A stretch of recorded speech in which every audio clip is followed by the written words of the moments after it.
You force yourself. I don't want to eat no spinach. Well, if you need certain vitamins, you eat your spinach because that's what you need, right? So you develop a liking for it. I like spinach. Love spinach. Good. The discipline, right, that it takes to do stuff like that, it makes you happy because you feel like at least I'm in control of my life. So boss man doing stuff, boss man will help you in the long run. Boss man help Iran, boss man help everybody. Why? They come against them over and over again. They had no rest. They had to get big. And we didn't make it easier on them. We teased the white man about Iran. Why? So the white man will put more heat on them because they got to have more heat so they can get bigger. Because boss man ain't going to let them alone. He ain't let them alone. They didn't cooperate with boss man on everything. And they don't put anything, everything. Afghanistan, he cooperated with boss man. You know who said the 911, not congratulations, but they felt bad about it? Iran, that's the first one. As soon as they heard about it, they said, we sure feel bad about it. And just for that, we know the Afghans didn't do it. But if you want to use our airspace and you want to use theirs, you can use it. And they let them do it. Iran did. Man, Iran did so many things, but it don't make no difference. At the same time, they said, yeah, you're the, what was it? Excess of ego. First they talk about not shuttle diplomacy, but signal diplomacy. You do a good deed, then we'll signal you back. That's during Clinton's time, right? Signal diplomacy. They got a signal, all right. They tear up everything. They stomp on it. They try to, right? Iran ain't never violated nothing. They Western Indians. They ain't never broke no treaty. Right? They ain't never broke no treaty. They ain't never broke no treaty. They ain't killed nobody, and they killed all of the people they want.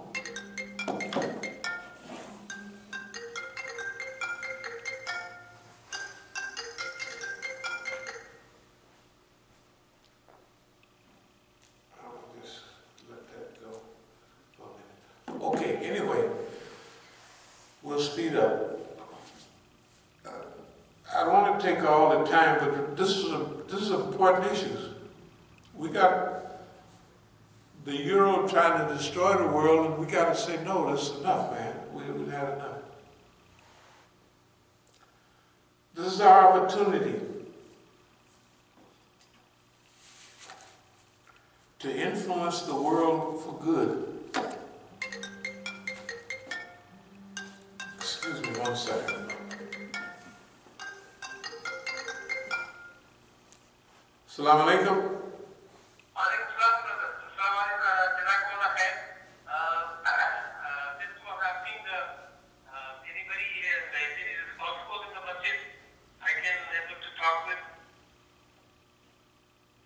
Is there anybody responsible in the Masjid? Yes, responsible, a brother from the Masjid, who will take care of the Masjid responsibility, like Imam Sahib or the board members or any committee members. Yeah, Imam Saab is here right now. Okay, actually I am in Maryland and we're just trying to pray mostly with you, but I'm far from there. And can I, if possible, I can talk to him or I have to deal with the management, differently. I have some questions I need to talk to him privately. Okay, if you come at Maghrib, Imam Saab will be here. I see. Okay, yeah. So you can talk to him right now, but he'll be here at Maghrib, inshallah. And the management people, they usually come at the Isha or Maghrib? Well, you want to talk to Imam Saab or you want to talk to the management? Management. Okay. You know what? Both of them will be here. Imam Saab will be here at Maghrib and management. Okay. Few of the board members. Okay? So, if I want to meet, before I get there, because I'm far in Maryland, so I was driving, so I was asking, is it possible I could get the number for the responsible brother, the management? You just call the responsible brother. That's the number you call. Oh, so that's the number. So I can talk to him in his cell phone, or if I can reach him, or you're not allowed. You're talking to Imam Saab now. I'm doing a video program right now. So if you call me back at 5:45, that's about time for Maghrib, we'd be happy to talk to you. Okay. Thank you very much. Okay, you can also deal with me. Okay, sure. Yes. I'm Texas from Houston, so visiting that. Okay, all right. It's about some kids for me to talk to you. Excuse me, dear people, but that's someone wanted to talk to Imam Saab. And technically, that's who I am, Imam Saab. Yeah. Okay. Since it's getting close, we're going to pray Asa pretty quick. Okay. So I'll breeze through this stuff right quick. Okay, we've already avoided, we get the Medal of Honor, the Negro Medal of Honor, because we've survived every challenge and avoided every trap that they've laid. I know you agree with that. Okay. This good team experience. So this outline is a shout out for like Abdul Malik, Zaid Shakir, Hamza Youssef, Brother Mukhtar, all the brothers. Nobody left out. Siraj up there. No, see, look.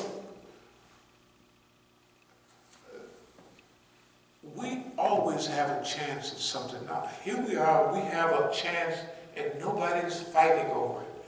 Imagine the biggest opportunity in world history. Let's go for it. You want to be loved by the world? Save it. You want to be loved by the world? Save it. Save it. See how many friends you have. Everybody will be carrying you around everything. I'm telling you. They'll be offering you your daughters for those you like cutie pies. You can get money, all the money you want. Save the world. Save it. And ask yourself, I'm going to speed up. Does the world need saving? That's a simple question I know. Does the world need saving? Okay. We got to speed up because we'll talk about on Tuesday where and how to cooperate. We're going to go over this.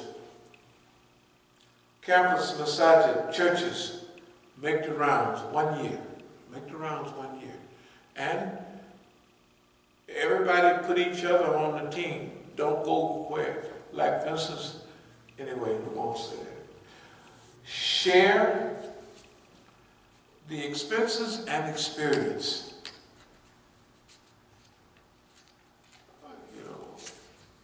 Teamwork is a shared experience. Ask people how it feels to play on a team. You know, ask them what your memories will be about as you get older. Boy, that team. Or band of brothers, you went through something, you know. Speak. Just the team.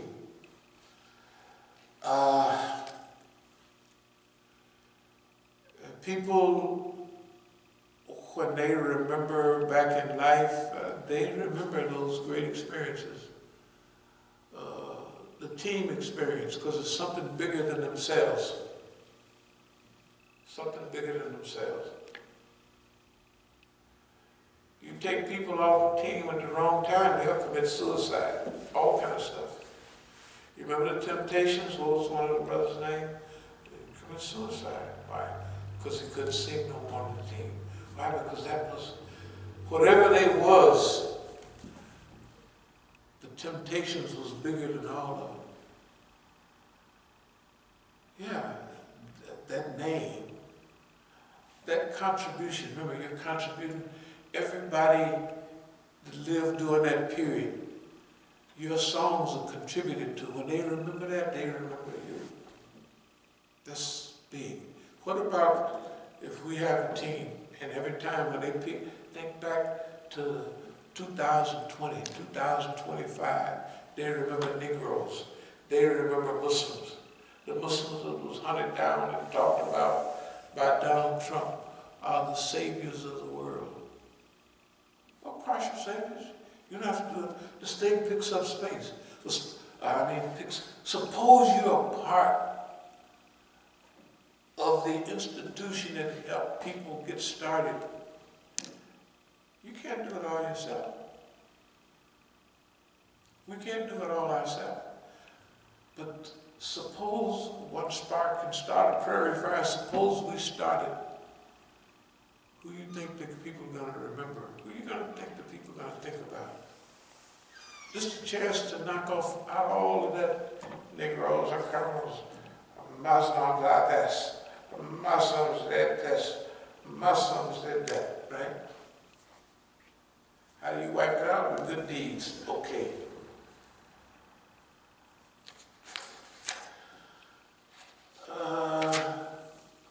Competing righteousness. Remember we said we wrote a good part in this for everybody. Remember we was talking about write your own history? And we said we writing a good part for everybody. Now that sounds ridiculous because most people, they write a good part for themselves. Right? You're not concerned. But one thing we've realized, ain't no one person gonna do none of this hardly. It's gonna take teams. And the bigger the team get, the more cooperation they have, the better. This problem that we have in the world today, it's not only climate, but war. We could make a type of utopia. We got all the labor-saving devices. We could spend our time in education, and you could choose the kind of work you want. You could choose. All we have to do is take money out of the thing. You know what I mean? But, we can make this world where we want it. You can live in any time zone. I want to live in the 20s where you can have that state over there. I want to live in the future where you can have that state over there. Right? I want to live in the beautiful present. Well, that's what most of us are doing. So come on, join. We can do it. The human being can solve the problem because the human being made the problem. Right? Okay.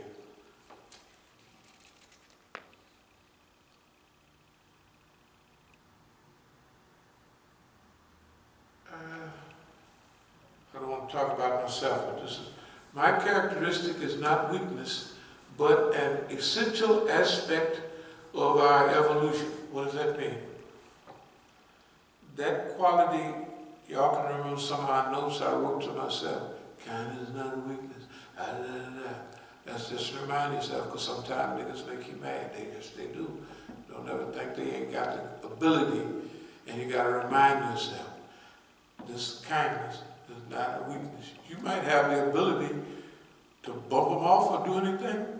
They don't know what your abilities are. If you had certain other abilities all along and you plan ahead, you could do anything you want. But the characteristic of kindness, covering your brother's fault, is a part of evolution. If you don't have it, you won't allow nobody to evolve. You'll kill them right away. Because niggas don't blow it. They're going to mess up, right? Tell the truth. You can't find where you got to be long-suffering with Negroes. You got to be. There's no other, either you're going to do it and be long-suffering or you're not going to do it. As long as there's Negroes there. And any other creature called humans. Right? They're all the same. Some are just different colors, but they're all the same. If you're going to work with the human being in this day and time, that's why all the great people said, forgiveness. Lord, forgive them. They don't know what they're doing. Right? That's why the Prophet ﷺ said, La tatraba. No reproach. That's what I say. Y'all have tried to kill me, put me in grease the railroad tracks, trying to climb the pole, you put grease on the pole, you set this afire, that afire. That's a Quraysh, right? Said, La tatraba. No problem. Then, even in the movie, I don't know if he said it in history, but he said everybody's safe in Abu Sufyan's house. I don't know, Heichel didn't say that exactly. I don't think, and a few other historians. But the movie said it, so it's okay. Everybody's safe in Abu Sufyan's house. He takes Shahada at 11:59, 1 minute before midnight. That'd be just anyway. So we say, okay, alhamdulillah. Why? Because whatever happens, if they incline toward peace, what do? You incline toward peace. Time up real tight so they can't make a move. Then they say, man, I've had enough.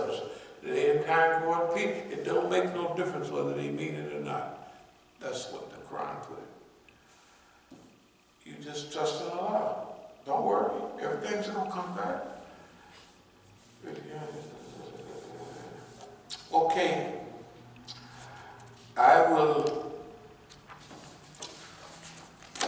close now because that's fine. Are there any questions or comments? No questions, no comments? Okay, alhamdulillah. I have one.